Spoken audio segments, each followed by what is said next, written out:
رضی اللہ تعالیٰ عنہ فرمائی رسول اللہ تعالی سا قتلانا فی الجنہ اید اللہ رسولہ زمن دا مڑی جنت کی ندی بخاری جلد 1 صفحہ 395 نہم روایت دا امام احمد امام شافی امام مالک بن انس عن الزهري عن عبد الرحمن بن كعب بن مالك عن ابيه عن رسول الله صلی اللہ علیہ وسلم انما نسمت المؤمن ابن کثیر چلورم جلد صفحہ نمبر 429 کی هغه کې هم دغه تفصیل دی چې د مؤمن سړی روح مرغه ججوري کې واچولې شي جنت کې ګرځي. لسم روایت ده د جابر بن عبد الله نه پلار وفات شوه ډېر غمګین رسول الله ته تاسو وکړه وته چې ولې غمجنې هغه وی چې پلار می وفات شوه مالې قرضې پرې خوې څنګه حالت کې وي رسول الله ورته فرمایا یا اباک فکلمه کفاحا استاپلار الله ژوندې ک او مخامخ ور سره خبره وکي وقال ورته وی یا عبدی تمنا علی آتیکا اے زما بندا ارمان کوا سوالو کا چې تعالی دیر کم چې څو غواړي درکم قال ربي تحييني فاقتل فيك ثانيه احیا اباک استاپلار الله ژوندې ک معلومیږي چې دا تخوی چې قبر لسنګ لړ شي ژوندې کی التا الله ژوندې ک لکه غبل ژوندې بلدا بیا ورته وی چې زما بندا غواړه الله ژوندې ک بیا ورته وی چې غواړه دی ورته وی ربي تحييني فاقتل فيك ثانيه الا ما ژوندې کا چې زتا پلار کې بیا jihad وکم نو چې ژوندې ک بیا څنګه وتی چې ما ژوندې کا خبره پوهیږي مطلب دا دی چې ژوندې ک برزخی حیات باندې د ورته وی چې ما ژوندې کا یعنی زما د روح بدن انصری ته ولېګا قال الرب تعالی انه قد سبق مني انهم لا يرجعون الله ورته وی چې دا خو معنا بس فیصله شوه دا او ما ویل دي چې دې بدن ته بیا واپس دا روح نشي تللی قال وانزلت هذه الايه ولا تحسبن الذين قتلوا ترمذی کې وګورئ باب التفسیر سوره ال عمران دینه دا خبره ثابت شوا چې د شهداو د لس روایت دي د رسول الله صلی الله علیه وسلم د لسو احادیثو کې رسول الله دا نشندیو فرمایلا چې د شهیدانو روحونه الله شنو مرغانو تواچوي یعنی بل جسد مثالی تا او جنت کې ګرځي او چې څومره لوی اولیاء انبیاء مؤمنان مسلمانان شهیدان دي دغه ټول روحونه الله پاک په جنت کې خيستا ځایونو کې ګرځېدو ته پریخي دي د جنت د عرش د لاندې راځي او قنادیلو کې شپه کوي او زمونږ یاران وایي چې دې قبر کې ژوند دي نو په دې قبر کې مرتبه لویږي او که په جنت کې مرتبه لویږي جنت خو جنت ته ولې نه بوزي هر ځای کې مرتبه او چتای د دې ځای کې راخته کوي ولې صرف دې لپاره چې په دې قبر خلق شرک وکړي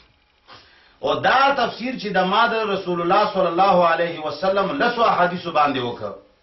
او د قران آیت هم په تفسیر کې پیش شو د حبیب نجار سورۃ یاسین او د شبیر احمد عثماني اشرف علی تانوی او نور مفسرینو حواله هم تیر شوي لګي نور مفسرین مو ګوره چې ټول دالی کلی دي چې روحونه د شهیدانو او د انبیانو او د نیکانو مؤمنانو چرته وي قتاده رحمه الله اندغه تفسیر کړی دی ابن جریر جلد 4 صفحه 172 کې وګوره امام مجاهد اندغه تفسیر کړی دی در المنصور جلد 2 صفحه نمبر 96 اکرامات طبیعی اندغه کړی دی ابن جریر جلد 239 وګوره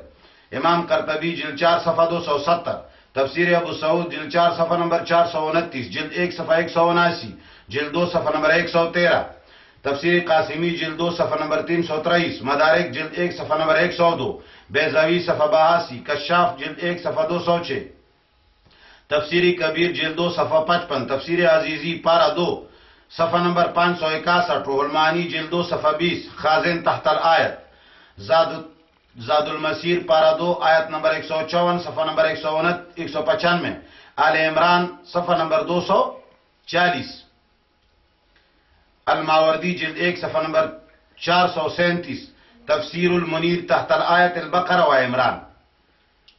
المراغی تحت الآیت البقرہ جلد 1 صفحہ 23 الجساس متوفہ 370 جلد 2 صفحہ نمبر 43 بحر محیط جلد 3 صفحہ نمبر 113 تفسیرات احمدیہ صفحہ نمبر 70 شل تفاسیر ما ذکر کړل علامہ خضر حیات بکھروی دامت برکاتهم المسلک المنصور صفحه 116 باندې څلوېختو تفسیرونو حواله ذکر کړی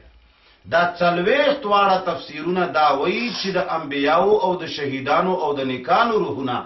الله یو خسته کالب خسته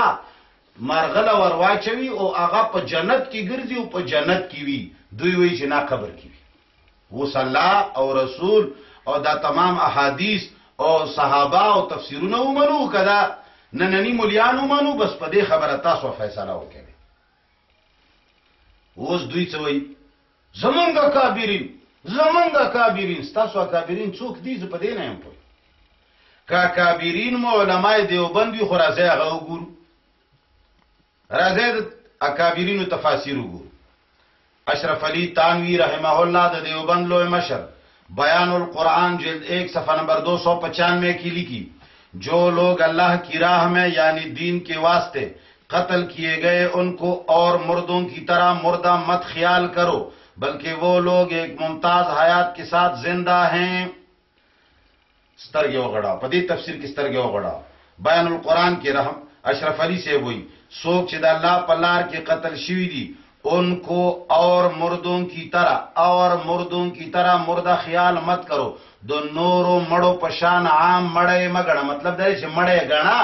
خود عام مردگانو پشان مڑے مگنا دا اشرف علی سے وہی مطلب چشش دا عام مردگانو پشان مڑی ندی نور مڑ دی اور مردوں کی طرح مردہ مت کہو بلکہ وہ ایک ممتاز یو ممتاز حیات سره ژوندۍ دي چې هغه څه کم حیات ته د جنت ولا زندگی ده د دنیا نه تعلق کې کټ ته خلق مور لګا چې وته سلامونه کوي او کانی وته ټکای مخ کی ہوئی اور رزق ملنے کی کیفیت احادیث صحیحہ میں وارد ہے کہ ان کی ارواح قنادیل عرش میں رہتی ہیں اور جنت کے انہار سے پانی پیتی ہیں اور اس کی اسمار کھاتی ہیں رواہ احمد و ابو داود والحاکم عن ابن عباس مرفوعا بیا وای چې د رزق ملاوي دلو طریقہ کیفیت په حدیثو کې راغلي دي چې دا غوی روحونه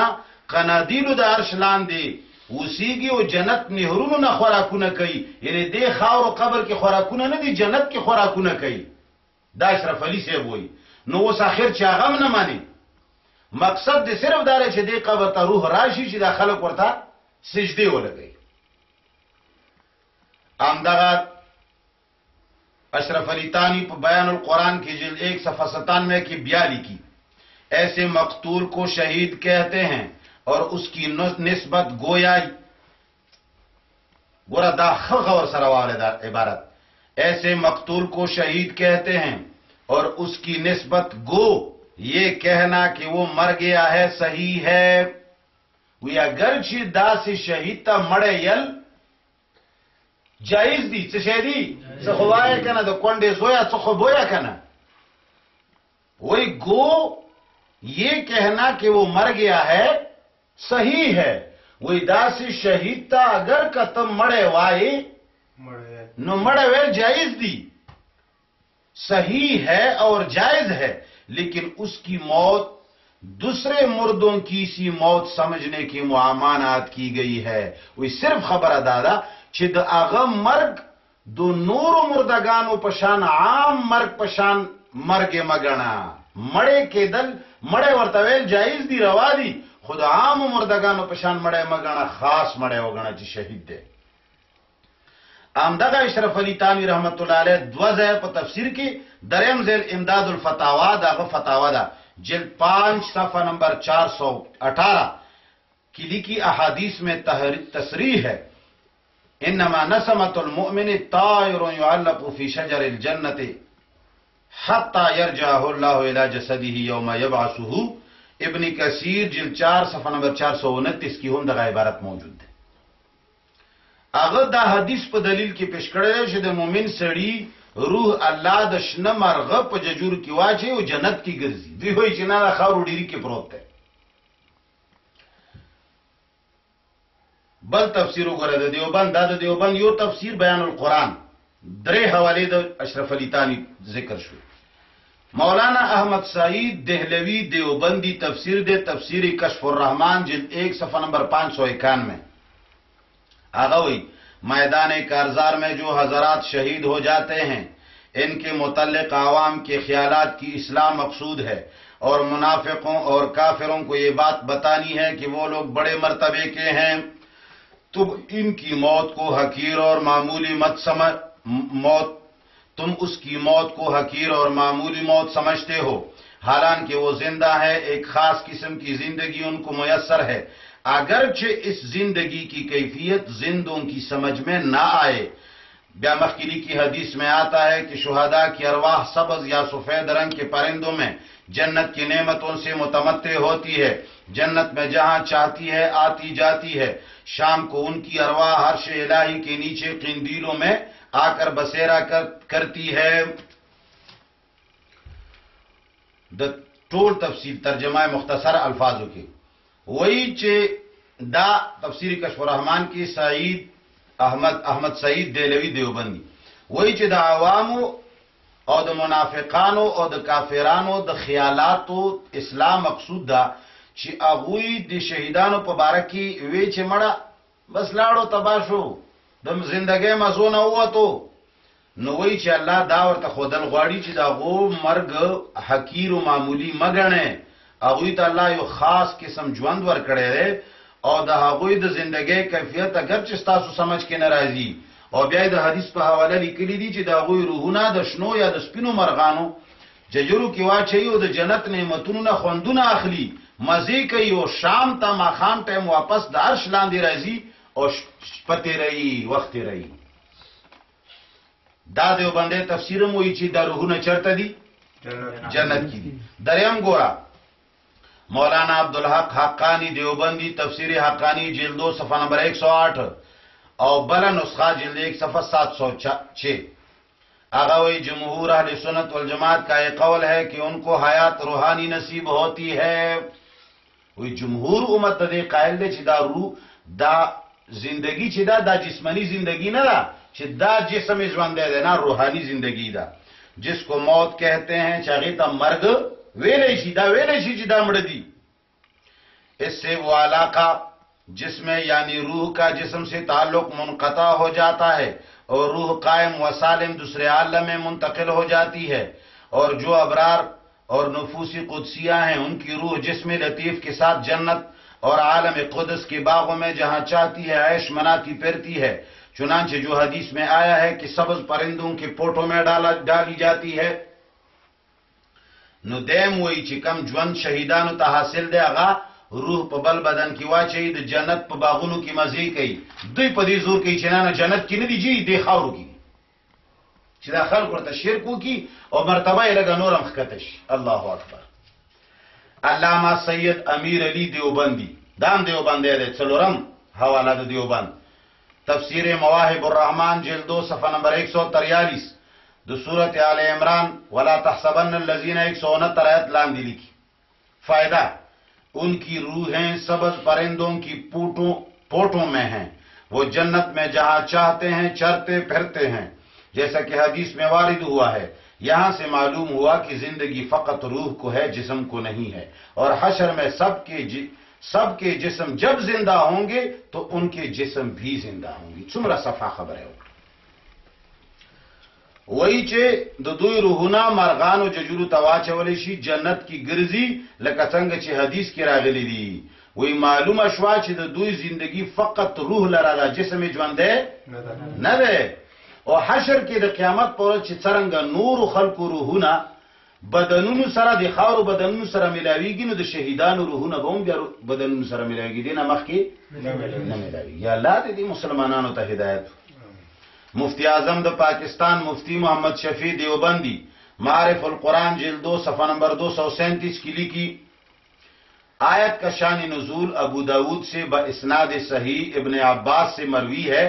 कि रसूलुल्लाह ने सहाबा से फरमाया जब वाक़या उहद में तुम्हारे भाई शहीद हुए तो अल्लाह ने उनकी अरवाह को सबज परिंदों के जिस्म में रखकर आजाद कर दिया। वो जन्नत की नहरों बागात और पलों से अपना रिज़्क हासिल करते हैं फिर अर्श के नीचे किंदीलों में आते हैं। मखकिली की जब उन्होंने जन्नत में अपनी खुशी ऐश देखा कि किया कोई हमारी खबर दुनिया वालों को पहुंचा सकता है ताकि वो गम ना करें और जिहाद में कोशिश करें तो अल्लाह ने फरमाया कि हम पे पहुंचाते हैं। چنانچه ولا تحسبن الذين قتلوا نازل ہوئی. مفتی شفیع صاحب هم وایي چې د هغوی روحونه شنو مرغانو ججونو ته واچولی شي جنت کې ګرځي. د هغه جنت خبر الله په دې آیتونو کې راولېږلی. دوی وایي چې نه د دې خاورو کې دننه د اوسېدو حالت یې رالېږلی دی چې ولا تحسبن. الله اکبر. همدغه مفتی شفیع صاحب معرف القرآن اتم جلد صفحہ نمبر 697 کی بل ذکر کی عبداللہ بن مسعود کی روایت کی شہداء کی ارواح سبز پرندوں میں ہے دل آندی کی. اس سے معلوم ہوا کہ شہداء کی ارواح تحت العرش رہیں گی. وی دین معلوم شوا چې د شهیدانو روحونه چرته دي؟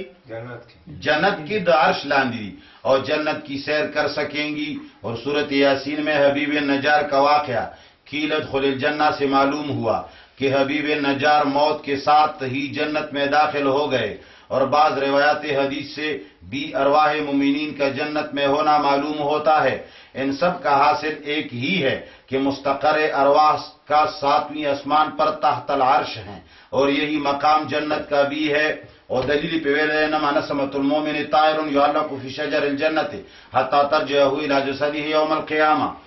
وہی چې عبداللہ بن مسعود روایت نه دا معلومه شوا چې د شهیدانو روحونه د عرش لاندې اوسیږي او په جنت کې سیر کوي. او د سورۃ یاسین حبیب نجار واقعنا قیل ادخل الجنه نه دا معلومه شوا چې حبیب نجار مرګ سره جنت ته داخل شو. بعض روایتو کې هم دا راغلي دي چې د مؤمنانو روحونه جنت کې دي. نو وی دغه ټولو خبرو خلاصه دا ده چې د روحونو اوسېدلو ځای اوم اسمان باندې بره د عرش لاندې دی همدغه جنت دی. دوی وایي چې نه روحونه په دې قبرونو خاورو کې دننه دي او یا دوی سره تعلق تصرف دی. مولانا قاسم نانوتویہ بحیات صفحہ نمبر 197 کی لکھی شہداء میں وجود حیات روحانی وقت موت جسم خاکی سے کچھ تعلق باقی نہ رہے اور اس وجہ سے حرمت ازواج اور سلامت اجساد اور آدمی میراث لازم نہ آئے. وہی شہیدانوں کی چکم ژوند ہے هغه د مرګ منافی نه دی. روحي بدن نه منقطع شوی دی. دغه وجه چې خزه پچانه د حرامه بلې نکاح کولی شي د شهید خزه. او د بدنونو جوړواله هم ضروری نه دی او میراث نه تقسیمواله هم لازم نه دي ځکه جامړ د میراث تقسیمیږي د شهید. لیکن ہر چه بعد آباد بعد موت نہ ارواح شہداء کو ان ابدان کے ساتھ تعلق باقی رہتا ہے نہ ارواح مومنین کو. وہی سوک چې سوئی وہی دی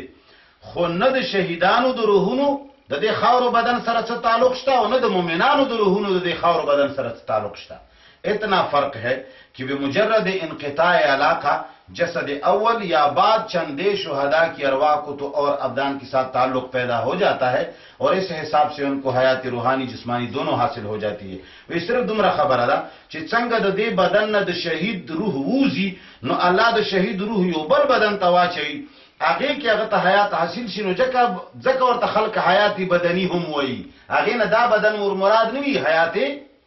بدنی نه مراد هغه جسد مثالی ولا ژوندۍ. جمال قاسمی صفحہ 14 کی لکھی اس بدن کے اعتبار سے دونوں یعنی شہید اور مومن کی موت برابر ہے یعنی دونوں یہاں کے جسم سے بے علاقہ ہو جاتے ہیں. د شہید او د مومن دواړو مرګ برابر ده د دې بدن په اعتبار سره. دې بدن سره د روحونو څخه تعلق. علامہ عبدالرحمن دیوبندی خپل کتاب ہدایت کے چراغ سیرت انبیاء کرام جلد 2 صفحہ 173 کی لکھی. دا حیدرآباد دکن کې استاد حدیث تر شوی دی لوی دیوبندی عالم دی. قیل ادخل الجنہ دلان دی اغلی کی. یہ آیت بھی ان آیات میں سے ایک ہے جن سے حیات برزخیہ کا واضح ثبوت ملتا ہے. وہی دا آیت هم اغا آیت ته چې دینا د برزخ ژوند معلومیږي. دنیوي ژوند نه د څه شي ژوند د برزخ ژوند. علامہ انور شاہ کشمیری رحمت اللہ علیہ مشکلات القرآن صفحہ 13 کی لکھی بلکہ تحقیق آنست کے معنی حیات تعلق روح ببدن است و در قبر اصلا تعلق روح ببدن نیست بلکہ بقای شعور و ادراک روح را بعد از مفارقت بدن تعبیر بحیات فرمودن. وہی چې تحقیق دار ہے چې معنا د ژوند دار ہے چې د روح تعلق دی بدن سره او په قبر کې تعلق د روح دی بدن سره بالکل نشته بلکې بقای شعور و ادراک روح را وہی چې د روح ته چې الله کم شعور و ادراک ور بخله دی بدن نه جدای نه پس اغ ادراک ته الله پاک حیات وي. دې بدن په اعتبار سره ورته حیات نه دی. نه هم حواله ګوره علامه ادریس کاندهلوی دیوبندی دا صرف د دیوبندیانو حوالی دي کتابونه خو ګڼ شو دی وای و درې کتابونه هم پیښ شو خو علما تقریبا دا نه هم دیوبندی عالم دی علامہ ادریس کاندہلوی دیوبندی علم الکلام 280 کی لکھی انسان اور بدن میں فرق ہے کیونکہ بدن میں فربی اور لاغری کی وجہ سے کمی اور زیادتی ہوتی رہتی ہے مگر انسانیت میں کوئی کمی اور زیادتی نہیں ہوتی قرآن کریم میں شہداء کو زندہ کہا گیا حالانکہ بدن ان کا مردہ ہے بدن ولی مردہ ہے دا بدن انصری دوی وی چمدا ژوند دی مولانا نور الحسن شاہ بخاری دیوبندی هغه خپل کتاب لیکل دی حیات الاموات روایت کړی دی د عبد الله ابن عباس او د عبد الله ابن مسعود نه هغه روایت نه پس لیکي تقریبا 100 ځای لیکي 80 صفحه باندې لیکي سید عائشہ سیدنا جابر عبد الله بن عباس عبد الله بن عمر کعب رضی الله عنهم عبد الله ابن عمر ابو درداء حذیل رضی الله عنه ابی ابن کعب ابو قیس انس ابو سعید خدری تقریبا 30 صحابہ دی وغیرهم سی بھی اس مضمون کی روایات ہیں وہی دغه ټولو نه روایتونه راغلي دي څنګه کہ حیات شهدا برزخی روحانی ہے نہ کہ دنیاوی حقیقی چې د شهیدانو کم ژوند دا برزخی او روحانی دی په جنت کې بل بدن سره دنیاوی حقیقی حیات نہیں ہے اجلہ و مشاہیر مفسرین معروف و معتبر شراح حدیث کے ساتھ اولیاء و ائمہ دین سے یہی تفسیر و شرح منقول و مروی ہے وید صحابہ و علاوہ لوی لوی مشہور مفسرین اور معتبر دا حدیث و شراح او اولیاء و ائمہ امت امدغه تفسیر اغوینو منقول دے چی دا جوندی دی پو جنت کی دوی تا حیات روحانی حاصل دے دنیاوی نہ حاصل اور بیا امدغه عالم پر صفائی کاسی کی لی کی حیات الامواتی کاسی کلام اللہ کی جو تفسیر معصوم رسول نے کی ہے اس سے واضح طور پر یہ حقیقت سامنے آ گئی ہے وہی رسول اللہ چی کم تفسیر دے دیا آیاتونو کڑے دے اگین ادا صفا معلوم ادا کہ شہداء کی حیات سے مراد جنت میں ان کی روحانی حیات ہے چی دا شہیدانو کم جون دے اغنا جنت کی روحانی حیات مراد دے ابن عباس کی روایت ابو داود میں بصراحت احیاء فی الجنت کے الفاظ موجود ہے وہی د ابن عباس روایت پا ابو داود کی صفا لکلی دی احیاء فی الجنت شاگا جوندی دی پا جنت کی خاور و قبر کے نا اب اس حقیقت میں کوئی شک و شبہ نہ رہا وہی اس پا دے حقیقت کی تو شک و شبہ پاتے نشوا خو زمانگا وسنی دیوبندیان نم چی استعمالی دوی لوسم پا کے شک ہے صفحہ 83 کی لکی ان ترد ارواحنا فی اجسادنا یہ الفاظ صراحت سے اس حقیقت پر دلالت کرتے ہیں کہ شہید جو جنت میں زندہ ہے وہ اس کی روحانی زندگی ہے جسمانی زندگی نہیں وہی دا شہیدان چھ اللہ تا وہی چھ زمنگ روحنا زمنگ بدن تا واپس واچوا وی دینا پتہ لگی چھ ال تا کم جوند ہے اگا جوند دنیاوی نہ دے دنیاوی بدن سر نہ دے اخروی بدن سر دے 86 کی لکھی کتاب اللہ حدیث نبویہ صحیح متواترہ سے یہ حقیقت واضح ہو گئی کہ شہید کا روح فوراً جنت میں داخل ہو جاتا ہے